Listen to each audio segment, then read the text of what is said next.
Mugamba mutya mwe mwenna abali ku channel yaffe eyitibwa Kyayiti YouTube channel yaffe kyembasaba mugende maaso n'ogyegattako kigenda kuba kirungi nnyo. Olunaku olwaleero njagadde mwe mwenna abali ku channel yaffe eno Kyayiti bw'oba oyagala okubeera ng'oyagaliza abantu bo olunaku olukulu olwa Krismasi osobola okusindika obubaka ku Wtssp yange. Obubaka bwo nja kuba mbuteekayo bulungi ku channel yaffe eno Kyayiti wamu ne ku Tiktuk nja kuba mbuteekayo era ku channel yaffe eyitibwa Kyayiti. Osobola okwekwata vidiyo naye simu olina gikwata bw'otyo nga bw'olaba, gikwate bulungi weekwate ka vidiyo mu maaso ng'oyogera amannya go ti nze gundi ne gundi njagaliza gundi ne gundi Krismasi ennungi n'omwaka omujja bwe bityo beera ng'oyagaliza abantu b'olunaku olukulu. Mpeereza ka vidiyo ako ku Wtssp yange nja kuba nkateekayo bulungi nnyo ku channel yaffe eno eyitibwa Kyayiti ku YouTube wamu nja kukateeka ne ku Tiktuk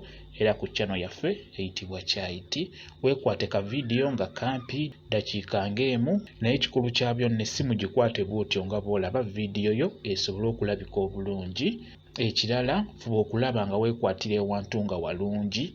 Osobola okwekwatira ewantu ng'ekisenge tugeze nga kya white oba ne weekwatira mu buti oba mu gaddeni bw'otyo wonna w'osobodde okufuna kasita oteekwatira ku kateni oba ku bintu eby'enjawulo naye osobola okwekwatira ku kisenge nga kisiige bulungi langi nga white oba mu gaddeni oba mu butititi tekirina buzibu. Ekirala beera ng'ogendeera nnyo saawundi emabega, saagalayo saawundi yonna. Oba kuliko leediyo gigyeko, TV gigyeko, kwegamba saagalayo saawundi yonna emabega.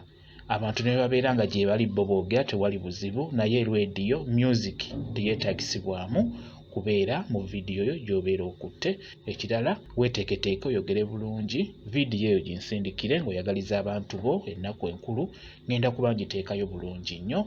Gisindike ku Wtssp namba yange eno 0777873401 yeeyo Wtssp namba yange. Sindikako vidiyo yo ngenda kubeera nga ngitereeza bulungi ngiteekeyo ku channel yaffe eno Kyayiti ku YouTube channel yaffe wamu ne ku Tiktuk ngenda kuba ngiteekayo ng'oyagaliza abantu bo ennaku enkulu. Gwali ebweru wa Uganda yagaliza abantu bo abali mu Uganda, naawe ali mu Uganda osobola okwagaliza abantu bo abali ebweru wa Uganda.